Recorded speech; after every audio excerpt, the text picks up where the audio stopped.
Ladies and gentlemen, good day and welcome to the IDFC First Q4 FY24 earnings conference call hosted by ICICI Securities. As a reminder, all participant lines will be in the listen-only mode. There will be an opportunity for you to ask questions after the presentation concludes. Should you need assistance during this conference, please signal an operator by pressing star and then 0 on your touchtone phone. Please note that this conference is being recorded. I now hand the conference over to Mr. Chintan N. Shah from ICICI Securities. Thank you, and over to you, sir. Thank you, Darwin. Good evening, everyone, and welcome to the Q4 FY24 earnings conference call for IDFC First Bank. We have with us from the senior management, Mr. V. Vaidyanathan, Managing Director and CEO, along with the senior management team. So, without further delay, I would now like to hand over the floor to the management. Thank you, and over to you, sir. Good evening, everybody. Thank you very much for joining us this evening. This is Vaidyanathan here. Good evening, everyone. I'm Sudhanshu Jain. Good evening, everyone. This is Saptarshi Bapari. Hello, everyone. Good evening. And between the three of us, we'll be able to take you through the key points about our bank and more importantly, the outlook for the next few years. Now, when we look at the picture, we all know that India is well placed to becoming something like a $7 trillion economy by 2031 or 2030. And we know about 66% of India's economy is consumption, of which about 56% is of which about 56% is private and 10% is government. Now, 60% of a $7 trillion economy will be something like a $4 trillion economy will be consumption. And we feel that we are extremely well placed to participate in this extra growth. The second part is, of course, when we look at we are looking at the numbers of India's credit today, it's close to about $2 trillion. And, by any estimates, by 10 years, it should be like something like $6 trillion. So a good part of India is yet to be built. So even though we may be a new bank and early stage bank, the big story for India's growth is yet to happen, and the big story for our bank is also yet to happen. Because all we got to participate in the incremental story, and we will still have a big part to play there. So, for example, one key change that's going to happen when this credit book for the country grows from say 2 trillion to 6 trillion, the big change compared to the past is this 4 extra trillion, which is going to come in the next 10 years, is going to come significantly from retail, is going to come from micro enterprises, medium enterprises, small enterprises, agriculture, rural India. This is one big area waiting to open up over the next 10 years. And therefore, this opens up a very big opportunity for us. There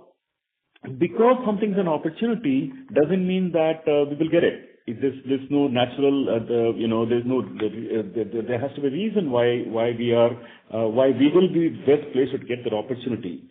So today I'll spend, a few minutes with you, just sharing with you how we feel about how we are placed for that opportunity.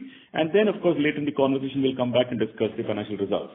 I point this picture out over the next 5 years or so, because we have completed exactly 5 years from the time the merger has happened. And therefore, it's a good time to just step back and talk about the next 5 years, all over again. So, or say 5 to 10 years. Now, therefore, why is it that we are well placed? Now, one of the biggest things to be able to grow and participate in this new big growth that's coming up on all the sectors we talked about is basically deposits. We really feel that it's not today, not because we've been successful in deposits, so we're not, building the story around it today. From day one, that is in December of 2018 or March of 2019, we have been maintaining only one line that the bank has to really crack liabilities, has to crack deposits. If we solve for deposits, frankly, on the asset side, we really have a good machine, which is really tested now for 14 years We get a good NIM, we get a good margin, we make a return on equity of over 20% in that. So really, assets is not a problem. We'll talk about that in a moment. Let me come back to deposits. On the deposit side, our deposits today is close to about total deposits about 2 lakh crores. Out of that, about 6,000 crores is certificate of deposit. So you can say customer deposits is like 1,93,000 crores. Now that is like not even 1% of the Indian banking system deposits, which is like 212 lakh crores. 1%. We are just 1%. Just put it in context. Now, because you're one doesn't mean you're going to grow. What is the reason again? The reason is that we have built a good brand, and brand attracts deposits. This is one really big achievement our bank has had over the last few years. The brand is seen, let me say, in as a really high quality brand, seen as an institution. And if it's seen as an institution, it automatically has some amount of, people get a sense of safety, security, comfort about dealing with the brand. Second thing is that as a bank, we have focused upon building really fantastic products. Now, our ZOF banking is one way of expressing when we say that, we mean to give customers, we don't want to touch the customer's pocket, for this reason or that. When we charge a lot of fees to customers, then it is always tempting for any bank to say, okay, I'm charging 2 rupees per, for a particular transaction, let me make it 2.5, and the bank books a lot of fee income. So we charge 0. So there can be no temptation for product managers to, there's no opportunity for in product managers to just touch it by this combination or that combination. This option doesn't exist. So therefore, when we make fee income, we make it a truly clean way. We sell a particular product. We sell, for example, credit cards. We say, okay, put a photograph on the card and pay me a fee of 500 rupees. Or we sell a wealth management service and specifically charge customers fees for a particular service given. So we are building it the clean way, and then that does give a strong feeling about the brand, because while the customer is sleeping, not watching, we don't touch bank accounts by changing some terms here and there and all that. So this is very, very fundamental, and I must share with you, the success of a deposit, which all of you know are success deposits. I don't want to belabor this too much, but just want to leave one data point with you to drive it home. So our deposits, retail deposits, was 10,400 crores in December of 2018. Now today, that retail deposits alone, just leave everything else out, retail deposits alone is 1,51,000 crores. That's a growth of 1,41,000 crores in retail deposits in 5 years in this bank. And mind you, we were a new bank. Now, I look forward to more optimistically about our deposit growth for the next 5 years for a reason. If you think of, large banks, like let me say, the largest bank in the country, let me say, having maybe 40-45 lakh crores of deposits. These banks, or many of the other large banks as well, they have a large deposit base, and they get, deposits from two means. One is called ETB, existing to bank customers. So here, if you have a large deposit base of say 40 lakh crores, you credit interest to those customers straight away of 5% in a year.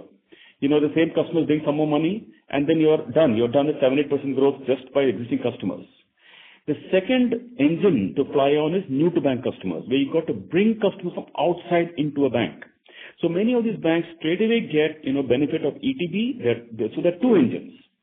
Our bank has been flying on one engine, which means because we're a new bank, we only got new to bank. We do not have an existing base. Now, when we will wake up and say, now we already have 2 lakh crores, now these 2 lakh crores will give us some deposits anyway. So our engine 2 is, so therefore our the reliance on NTB will come down, and therefore our ETB itself will start giving some deposits to us. So this is one reason why, gradually as we gather momentum, we'll have two engines to fly rather than one. And, flying on one engine for the past 5 years has been more difficult. Subsequent years are going to be easier. So this is one reason that makes us very confident. Therefore, we have already put out a guidance that we will be this 1.5 lakh crore of retail, which is totally about 2 lakh crore of total money, 1,93,000 of retail of total deposits. We have guided that this will be 6 lakh crores in 5 years. Let me tell you pretty straight and honest that we don't see a risk to this at all.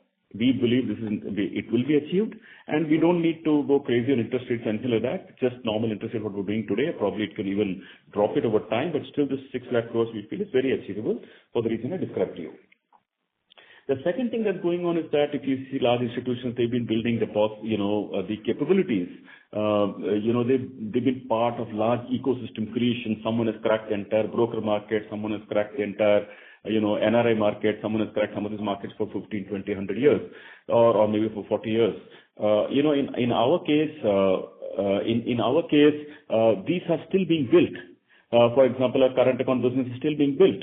Our ecosystems are coming along.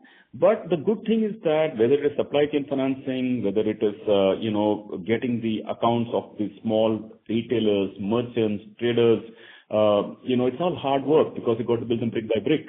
But good news is that we are really doing very well on current accounts. Now it's coming along pretty well, gathering momentum. We are very confident that current account business will grow into the next 4-5 years. And again, once you crack, once you get deeply embedded into an ecosystem, then that machine, then fires for itself. So that's about deposits. The second part of the story I want to share with you is the fact that we are now a universal bank. Now this is point number 2. First I described assets, liabilities to you. Second, I want to tell you universal bank.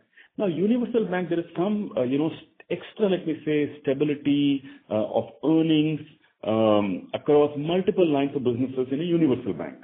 In our case now, we're not just, large, so to say, it's not a large retail bank. That's not the way we're thinking about ourselves also.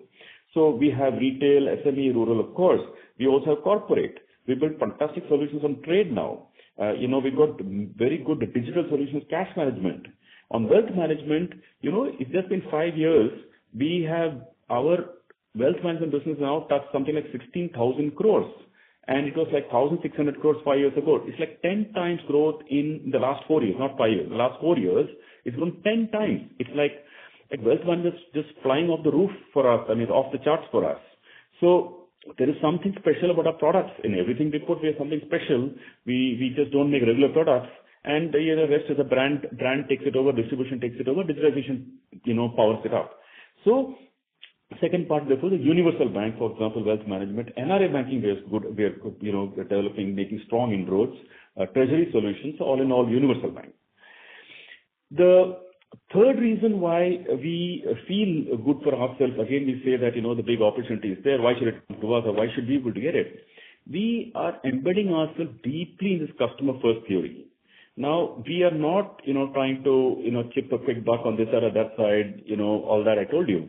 And therefore, the product suits are putting together all customer friendly. Our people are trained to be very friendly to customers. We really take a dim view. People are found to be rude or, they write, stupid, circular mails to customers. If customer writes an email, we write back an email, with a holding message, not responding for 2 to 3 days. We kind of look at those practices and we say, look, this is bad.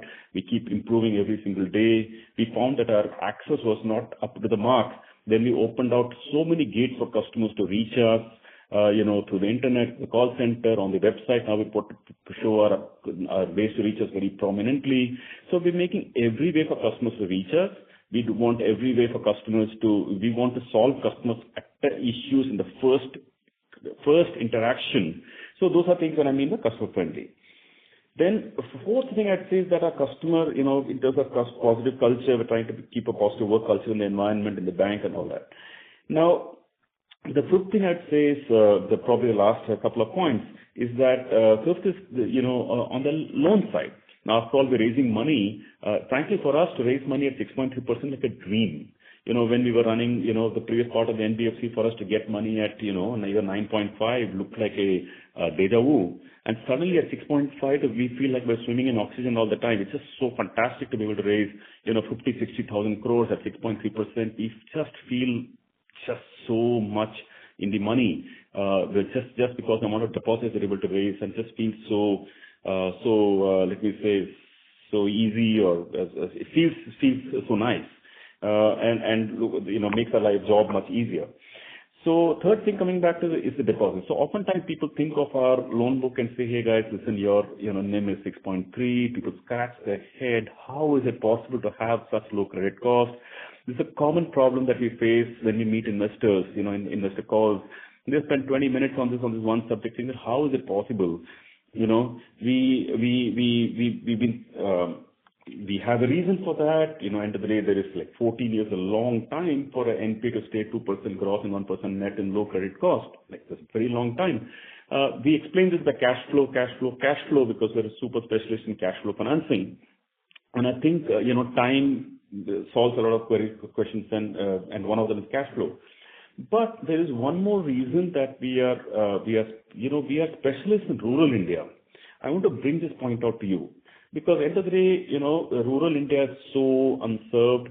Let me just share with you that we put out our rural financing book in the bank. If you see the slides there, you'll find that the rural book is 24,000 crores. But really, in the balance book, what we call the rest of the portfolio, there is close to about 16,000 crores, which are not categorized in rural, but actually rural. Things like, they've gone into loan against property or home loans, they've gone into that categorization. But if you classify them back in rural, that's another 16,000 crores, meaning that 16,000 crore rural home loan is shown as part of overall home loan. So if you strip them back and put rural, that's like 40,000 crores. But if you see the growth of the loan book of the last 5 years, the loan book has grown by 90,600 crores in the last 5 years. And 90,000 crores of loan book and 34,200 crores has grown in rural financing alone, which means 38% of our incremental book built in the last 5 years has gone in rural. Now this has, helped us meet two, let me say, I don't like to say birds with one stone. I don't like to say that someone can kill birds. But let me think of some of the metaphors. Frankly, it's a bad metaphor. So let me just think of some of the. Let me say we solved two problems with one solution. So which is, what are the two? So one is we're able to get good margins because the rural India products, for example, our products in rural India are JLG, of course. We do micro enterprise loans. We do micro housing loans. We do micro LAP. We do commercial vehicle. We do tractors. We do all that stuff. So we do KCC, we do two-wheeler. So we just started recently gold loans. So think of it, the product suite is large. So the benefit of starting a diversified portfolio in rural India are two things. One is it gives us net interest margin, which is pretty good. It gives us to play in a market that is underserved, underpenetrated massively. We can just do enough and enough business and keep going forever, and it's not getting saturated at all. So that's one big benefit. We get margins. Number two problem we are solving is PSL. Now, when we started, in March of 2019, we were short on PSL by a big margin, and we had about 75,000 crore of IDFC book. We had about a 25,000 crore of Capital First book. That's about 1,04,000 crore. And believe it or not, we had 3,500 crores that we had placed in RIDF, which means that we were not able to meet our PSL requirements. And we were placing money in RIDF at some really ridiculous rate of some 3.5% locked money for 7-8 years and all that. Because we built a rural business so strongly, our RIDF outstanding, so we are now able to meet our own requirements and able to sell portfolio to the market. That's a surplus. And therefore, now we are making a bit of a profit by selling PSL certificates. And therefore, our RIDF bonds outstanding has come down from 3,500 crores to 926 crores. So that's why I told you that two big benefits we're getting, not one, which is I told you is the better margin, and second I told you we're solving PSL problem, which by the way is a big drag on the bank. The third problem we're solving for is also asset quality. Because somehow, for whatever reason, the rural people are that much more conscious, more sensible. They're not exactly supported by lawyers and all that stuff. They just pay the dues. And they just that much of God-fearing or whatever. They just credit performance fantastic. Our gross NPA is not even 1.5, net is not even 0.5. So, it's behaving very well, and we monitor that closely. So let us say these are the three benefits that we're getting on that front. So the reasons why I told you therefore is that we have developed some, why we said I started the conversation, India opportunity is going to be very big. But more important than that, we are well placed because we have unique products on the asset side which can give good margin at low credit cost. And so that's a very, very unique capability our bank has developed. Second, I told you the liability side. The last thing I want to say is that a bank has invested, is investing on technology all the time. Frankly, technology investment, a lot of people say, okay, guys, I invested well. It's not about investment. It's not about, pumping money down technology. People can do stupid things in technology also. You can move a lot of things to cloud, and just if you move the whole architecture to cloud, as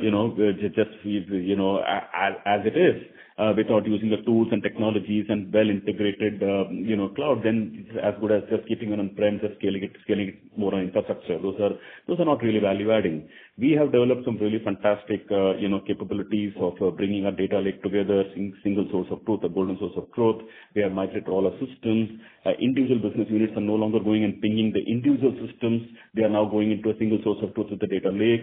These are fundamental architecture capabilities the bank is building below the hood, which you can't see as an outside investor, but they're really very powerful things happening at the bank on the technology front. So that's, and then of course, if you have a strong stack of technology, of course, you can build the rest of the, UI, UX, and then we're focusing on that. So last thing I would say is technology.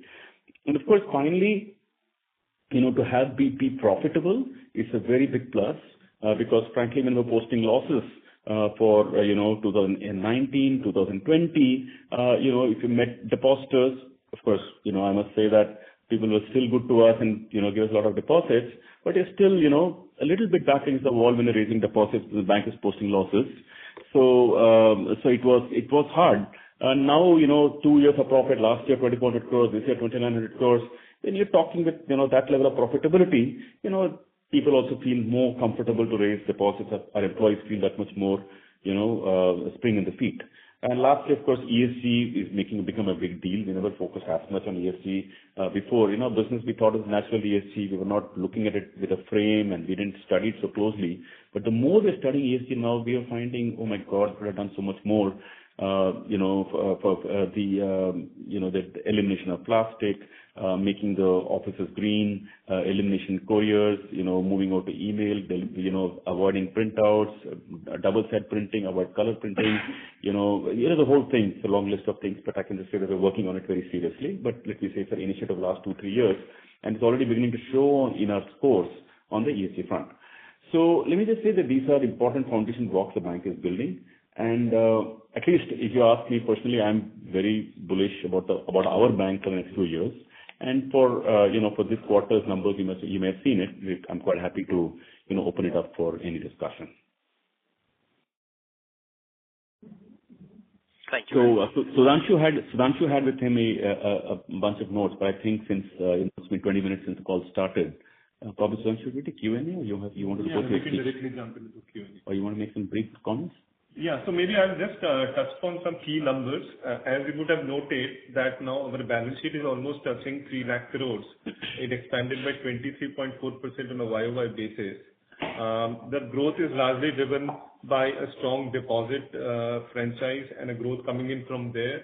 You would have noted even individually the deposit book has also crossed 2 lakh crores, and so has the lending book. Customer deposit continues to be strong. You would have noted that it has grown by 42% on a YOY basis. Another area where we feel that we have done reasonably well is on the CASA front. If you see that we have been able to maintain the CASA ratio at about 46.5%. Even average CASA deposits for us has grown by 28% on a YOY basis. We continue to expand our footprint. We are now at 944 branches. We have almost opened about 135 branches during the current year. If you see on the high-cost legacy borrowings, we continue to repay those. That has come down sharply, almost by about 6,000 crores in the current year. There is a runoff which is scheduled for about 7,000 crores, which will happen into the next year as well. The incremental credit to deposit ratio has been 76% for us, so that's largely driven by a strong deposit which has been coming in. The cost of funds for the quarter has been stable, if you would see, at about 6.43%, largely stable over last 2 quarters, while the cost of deposits has slightly inched up by 7 basis points during the quarter, but some benefit came in because of the runoff of the high-cost legacy borrowings. On the funded assets, the growth was strong at about 25% on a YOY basis. We have a very diversified business in a product segment. We have given quite a lot of details in the investor presentation, maybe that can be referred to. The infrastructure book, which is a rundown book, now is sub 1.5% of the total funded assets, and the book is only now about 2,800 crores. Credit cards, again, that's a relatively new business. We have already issued about 2.5 million credit cards, and the book is now at 5,500 crores. The card spends have been quite strong for us. It has increased by 58% on a YOY basis. Quickly touching upon asset quality, you would have seen that our gross NPA is now less than 2%. In fact, it's improved by 16 basis points during the current quarter, and the net NPA is also now down to 0.6%, with a sequential improvement of about 8 basis points. If we exclude the infrastructure book, which is a rundown book, in fact, the GNPA is more like 1.55% and net NPA is only 0.42%. We are maintaining a healthy PCR of 73% on the book if we exclude the rundown infra book. Similarly, on retail, the GNPA is now down to 1.38% and the net NPA is only 0.44%. The standard restructured book is now only 0.31% of the funded assets. Point to note here is that 95% of the book is secured in nature, and we are holding about 20% provision on this book. The SMA1 and the SMA2 book, also the retail book, is stable around 0.85%, and on the corporate side, this number is actually quite minimal. The gross slippages for the quarter were lower at 1347 crores compared to 1421 crores in the previous quarter. This is almost a reduction of about 39 basis points. Similarly, net slippages were down to 724 crores as compared to 866 crores for the previous quarter, and here also the reduction is about 16 basis points. Moving on quickly to profitability, the profit for the year is up by about 21%. At 2957 crores. In fact, we had slightly higher treasury gains in FY23 as compared to this year. And if we exclude that from both the years, then the growth in profit is actually 28%. Profit for the quarter was marginally up at 724 crores as against 716 crores in the previous quarter. Core operating profit was very strong. It grew by 31% and happy to report that it has now crossed 6,000 crores. The net interest income has grown by 30% on a YOY basis. The net interest margin on an AUM has improved by 31 basis points during the year. Fee income also had a tremendous growth that increased by about 40% on a YOY basis, and large part of this was retail-led, which you would have seen from the presentation that almost 93% is retail. Operating expenses increased by 33% on a YOY basis. The increase was, I would say, across employee expenses due to business volumes, due to branch expansions, increase in some tax expenses, and so on. Credit cost as a percentage of funded assets was at 1.32% for FY24. We saw some normalization during the course of the year, and this was around 1.5% for Q4 FY24. Moving on to the last section, which is capital adequacy. The capital adequacy stands at 16.11% for us, vis-a-vis CET1, with CET1 ratio at 13.36%. During the year, because RBI had increased certain risk weights, we had an impact about 100 basis points on the overall capital and about 82 basis points in CET1. LCR was strong at 118% at March end, and we continue to maintain healthy levels around LCR. With this, I have covered broad numbers for the quarter and for the year, and we can move to the Q&A. Good. We have good 30 minutes, friends, for Q&A, so please make yourself comfortable. And feel free to ask us really anything you feel like at this stage. Thank you very much. We will now begin the question and answer session. Anyone who wishes to ask a question may press star and one on their touchtone telephone. If you wish to withdraw yourself from the question queue, you may press star and two. Participants are requested to please use handsets while asking a question. Ladies and gentlemen, we will wait for a moment while the question queue assembles.